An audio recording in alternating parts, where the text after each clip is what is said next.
Chapter 7. Around 7 that evening, Scout drove down 820 toward White Settlement. Taylor lived out in the country, but Scout didn't mind the drive. It was very scenic, with large fields and empty roads. She often listened to some indie rock during these drives.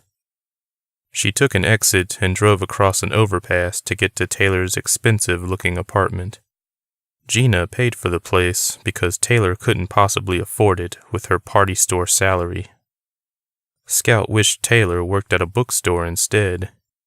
They shared a love of books and would discuss their favorite authors for long periods of time while playing video games.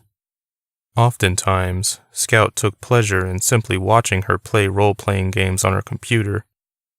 She couldn't explain why she liked watching that, but it was what it was. After parking, she walked up the 3 flights to Taylor's place. When the door opened, she was met with the usual sight of Taylor in a t-shirt and pajama bottoms. Scout smelled hamburgers.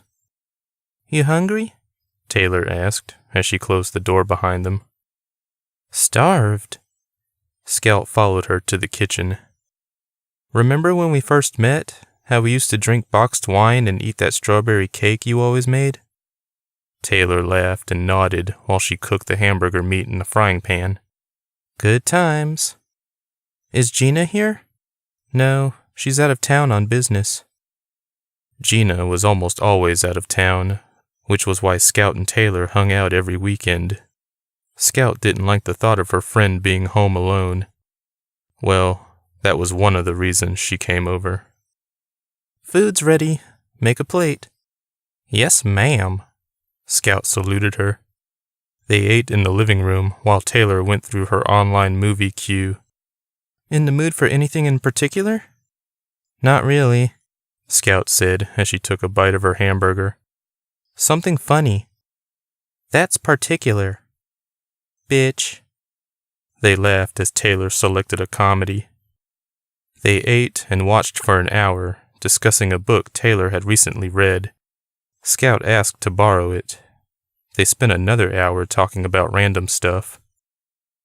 "Did I get you in trouble with Gina last night?" Scout finally asked. Taylor shook her head as she rocked back and forth in her recliner. "Does she know you and I fooled around before you two met?" "You wouldn't be over here if she did." "Sorry about Jaren. He has such a big mouth." "He's kinda cute." Scout laughed. "If you say so." "You don't like guys like him?" "I don't like douchebags." "Yeah, I guess he had a douchebag quality." Scout stared at Taylor for a moment, imagining she was going out with her rather than Gina. Scout often joked about being too selfish to be in a relationship. She hadn't been in one yet, in fact, but she truly could imagine being with Taylor. "Why are you staring at me?" Taylor asked. "No reason." "Want to watch something else?" "I guess." Taylor selected another comedy. "Did you hear about the murder last night?" Scout asked. Taylor looked at her suddenly. "No, where?" "Near Duke's friend's house. It was after the premiere. He said a guy and girl were attacked, and that the guy was killed. The girl killed the killer. And guess what else?" "What?" "She was at the theater last night. I found out later it was her. I tore her ticket and everything. The girl was upset about something. I still can't believe I talked to her." "Wow, that's crazy." Scout cocked an eyebrow. "Are you being sarcastic?" "A little. I just find it fascinating how you made that tragedy all about you." Scout laughed. "I did that, didn't I?" They laughed again. "Duke wants to make a movie about the murder. He's already writing the script." "Oh, Lord. I can't wait to not see that." "I'm helping him make it." "Why?" "Because I already promised I'd help on the next movie, remember?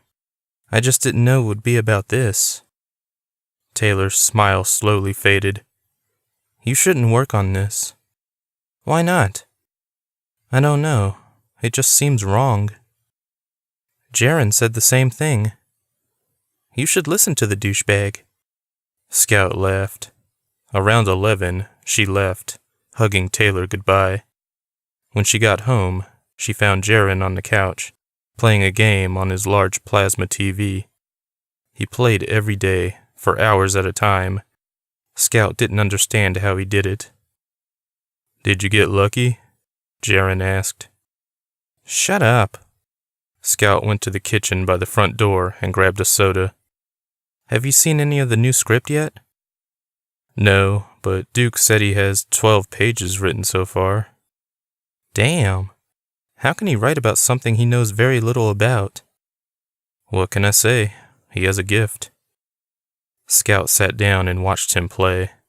Jaren had a large headset on, a microphone in front of his mouth. Scout looked at a bookcase by the back porch door, at a folded-up note sticking over the edge of a shelf. Did Duke piss you off with that comment about your dad? Jaren looked at her quickly before returning his gaze to the TV. A little, but I got over it. How's your dad doing, anyway? She looked at the note again. Good.